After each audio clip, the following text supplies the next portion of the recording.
r/AskReddit, nsfw, which celebrity went on the fastest, hardest, and most destructive downward spiral from their peak? Ezra Miller is doing a speedrun on this ATM. Kevin Spacey getting revealed to be a predator, using his sexuality as an excuse, getting fired from his projects and then posting an insane supervillain level YouTube video as Frank Underwood basically blaming the viewers for being complicit. Mark Salling, the guy who played Puck in Glee. Maybe not the biggest star, but he was a fan favorite on a huge show. Got caught with child pornography, pleaded guilty, then hung himself. That's a pretty hard downward spiral. Jared Fogle, the subway guy. The things discovered about him are quite disturbing. Prison is an appropriate place for him. I think of Chris Farley. His SNL career started in '92. His real break came with Tommy Boy in '94. Dead by '98 at 33 years old. Horribly addicted to drugs, alcohol, food, and other impulse-related stuff probably. Probably gained 100 pounds in his 6-year run. OD'd on a speedball, as everyone seems to. Everybody of that era claims he was the funniest guy they've ever known, and most of them talk about being frustrated both by his lack of any self-worth, despite how beloved he was, and a feeling of inevitability about his early demise. Obviously Chris wasn't destructive like some of the other scumbags mentioned on this thing. He was simply self-destructive. People like to compare him to John Belushi. They had pretty much the same self-destructive trajectories, both fat dudes, both highly energetic performers. But as people I think they were very different. I think he's more comparable to Robin Williams. They both had this like insatiable need to make people laugh, and they both had this superhuman energy. By all accounts Chris, like Robin, was an incredibly sweet and sensitive person in private life. Apparently had spent a lot of time volunteering at children's hospitals in Madison, Wisconsin, and he didn't even talk about it. I've heard a million takes on Farley, and it's always heartbreaking, and telling that 25 years later, people still talk about it and can't get over it. Armie Hammer. And apparently Ezra Miller is just batshit. Tila Tequila going from bisexual reality TV vixen to Nazi was pretty astonishing. John Wilkes Booth. I mean, Oscar Pistorius was a pretty sharp fall from Paralympian champion / role model to spouse murderer. Robert Downey Jr. had a pretty destructive spell, incredible recovery though. Everyone is mentioning modern celebrities and forgetting historical standards. In all honesty, it's got to be John Wilkes Booth. The man was from a prestigious acting family and not only famous from his own skill and roles on stage, but became seriously wealthy too, and was in demand across the country. People knew him. He was 26 years old and a goddamn superstar. But he had sympathies with the Confederacy and planned to kidnap Abraham Lincoln, President of the United States, with the help of conspirators to end the war more favorably. When they surrendered he was enraged, changed the plan to kill Lincoln and several high-ranking officials with the help of his conspirators, and make the South rise up and welcome him as a hero. And then he killed Lincoln.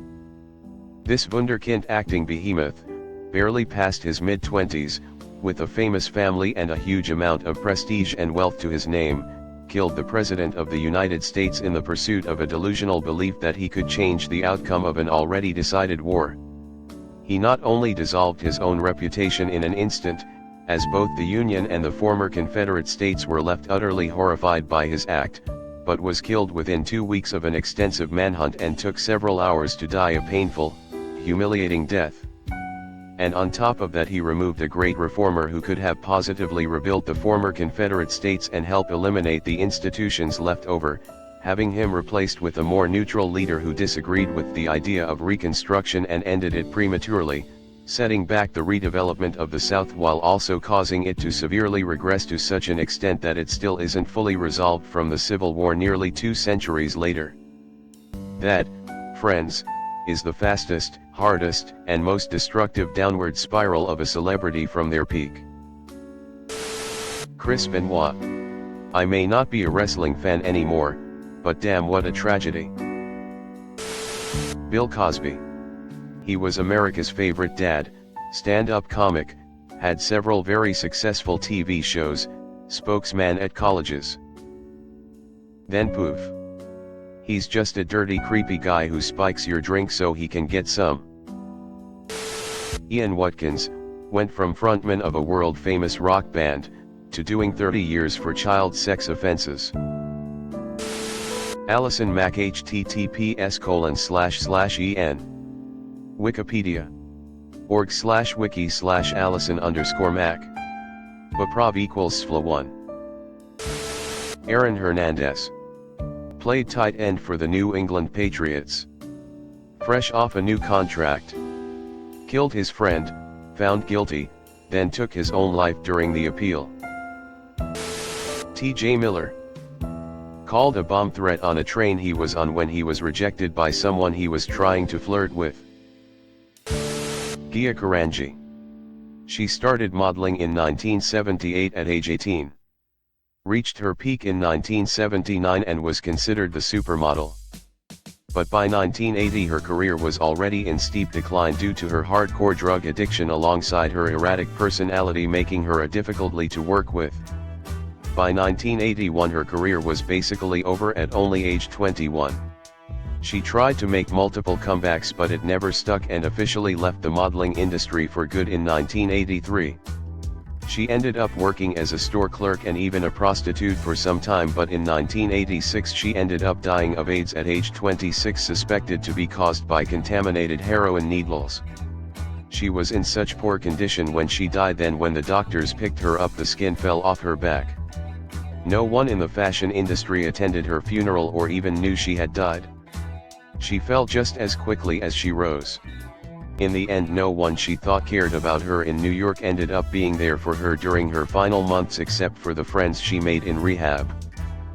Though through the demise of Gia brought about the rise of Cindy Crawford. Cindy and Gia share a lot of resemblance, so many photographers would use her in place of Gia because she was far easier to work with. She was even nicknamed Baby Gia at the beginning of her career. Bam Margera for me. He looks horrible now, like his dad but worse. Wouldn't be surprised if I wake up one morning and he's dead. O.J. Simpson. Jussie Smollett. How about Antonio Brown? NFL superstar too. Oh boy. Just read the list.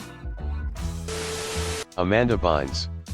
Went from the girl next door cast in every teen movie to a conservatorship and addiction issues. Mason Greenwood. Went from being effectively the top young prospect at Man United to never touching a professional football field again. Fuck him. Edit. For those who don't know, Mason Greenwood was a young homegrown prospect for one of the biggest football teams in the world, being heralded as the next great for the team. That is, until one night his girlfriend came out with dozens of pictures, videos, texts, and audio files of Mason being an abusive monster. He's done. He's not exactly a list anymore, but Andy Dick has had one of the worst downward spirals I can think of. He is a pretty terrible / toxic person, so it's difficult to feel bad for him, but in the last few years he's become heavily involved in the IRL streaming community IP2, which is honestly a collection of the trashiest people in America. Andy is passed around between different IRL content creators as he brings them views and they supply him with drugs and he provides content with his crazy behavior. He has had several pretty nasty beatings and was once held against his will by a creator called Wappy who was abusive. Andy is basically a drug-addicted husk of a human. I felt like I needed a shower after watching some of the videos. That whole lifestyle is my idea of hell, but Andy recently was caught on stream sexually assaulting one of the IRL streamers, so it's basically impossible to feel sorry for him. Has everyone forgotten Charlie Sheen? Did #winning stop winning? What about Tiger Blood and a bevy of porn stars? He went down so hard they made a series vaguely based on it and cast him in the lead role. Roseanne did one of the fastest disappearing act that I can think of. Maybe not from his peak, but Michael Richards comes to mind. Massive role as Kramer in one of the most popular TV sitcoms of all time, and then, yikes. Just no coming back from this. Britney Spears. She then proceeded to get royally fucked over by the courts and essentially became her father's slave until recently. Technically Buddy Holly. Lindsay Lohan. Kurt Cobain. Formed Nirvana in '87, and went from playing record store gigs and dive bars in the late '80s to putting out Nevermind, a record that knocked Michael Jackson out of the #1 spot in Jan of '92. Back then, something like that was unheard of and considered impossible in the industry. For the next couple of years Nirvana were arguably one of the biggest and most popular rock bands in the world, but Cobain was already thinking of ways to essentially sabotage the band's popularity because he was so uncomfortable with how famous they got while dealing with his own inner demons and drug addiction. They performed at the Reading Festival in '92 in what many consider one of the great live rock performances of all time. Put out their second major studio album, In Utero in Feb of '93, that went to #1 instantly despite the record company originally thinking it was unreleasable and some major retailers refusing to sell it due to the album art and the song Rape Me. Performed their iconic MTV Unplugged set in November of '93, despite Cobain being in the heavy throes of heroin addiction and them not knowing if he'd be able to perform until showtime. In March of '94 he intentionally OD'd in Rome while on a European tour. Came back home, went to rehab for a couple of days, hopped the fence, and week later he blew his head off with a shotgun. Nirvana has sold over 75 million records worldwide despite only being a band for less than 7 years, and only releasing essentially 2 major label albums, Nevermind and In Utero, 1 indie album, Bleach, 1 album of B-sides, Incesticide, the MTV Unplugged album and a greatest hits album, Nirvana. I'd say that qualifies as a pretty destructive downward spiral, especially considering their ascent was so rapid as well. Elvis Presley. Chris Benoit. World famous and beloved wrestler who committed a double homicide, son and wife, suicide. Jan-Michael Vincent of Airwolf fame. His alcohol and drug abuse ruined a promising career and turned him into walking mummy towards the end. Edit * all the whoa, this guy was real comments made me feel really old. Someone who was born into one of the most famous families in the world so would have anything he wanted. What he wanted was just that little bit too far. No sweating it. Come on down Prince Andrew. Will Smith went to winning the Oscar to be a meme in the same night. Amy Winehouse. The Hollywood of yesteryear had more than its fair share of career implosions such as Fatty Arbuckle and Harry Langdon, but few can match Wallace Reed. Described as the screen's most perfect lover, he was an all-round athlete and musician who wanted to move from theater to film. He approached Vitagraph Studios with a story hoping he could direct it, but the studio jumped on the opportunity to cast the 6-foot blue-eyed Reed as a matinee idol. By 1922, he had appeared in nearly 200 pictures and even tried out for the Indy 500. Reed was hiding a secret, however. In 1919, he had been involved in a train wreck and was prescribed morphine for his injuries. As the pressure of stardom grew, he rapidly became addicted, regularly spending $1,000 on morphine, but audiences noticed his rapid weight loss and gaunt features. He collapsed on set in October 1922 and was sent to a sanatorium where he was locked in a padded cell as he tried to detox. He died of influenza on January 19, 1923, and his death was a huge shock to the public, the first celebrity drug death. A wholesome one, not very fast but pretty destructive. Brendan Fraser. Star of The Mummy then got destroyed by his stunts and his divorce and had to pay his wife like $900K per year or something, got addicted to alcohol IRC. He's rebounding pretty great so far. Really likable guy, and he gets more and more roles again. Edit, forgot the stunts. Edit 2, and the sexual abuse he experienced. Shia LaBeouf went from popular actor to weirdo not one wanted to touch with a 10-foot touching pole pretty quick. Just do it. I would have to say Whitney Houston. I suspect many people here were either not alive or too young to remember how insanely big Houston was. She was literally the biggest female artist in the world and one of the biggest artists, and this was before social media. She holds the record for having 7 consecutive #1 singles on the Billboard Top 100, record sales of over 200 million, a host of awards including 28 Guinness World Records. The only other artist that could stand shoulder to shoulder with Whitney in regards to success would be Michael Jackson. However, between 2000, 2005 her entire career and life completely disintegrated. Her marriage to Bobby Brown, her addiction to crack, the car crash that was her own reality TV show utterly destroyed her career.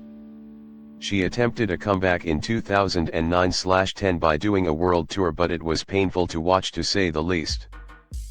She was unable to hit high notes, she no longer had the range she had, many performances were cancelled, I think it was one in Australia which was an utter car crash. She made the audience wait for hours, and when she did appear she simply couldn't sing. Pretty much everyone booed her and she GTFO in a very short time. The general consensus was her tour was a major flop. She tried to come back a couple times afterwards, but she never got even close to her former glory. I have never seen somebody who arguably was the world's biggest artist fall so hard and fast as Whitney Houston. Thanks for watching. Leave a like if you have enjoyed this video and subscribe to never miss an upload.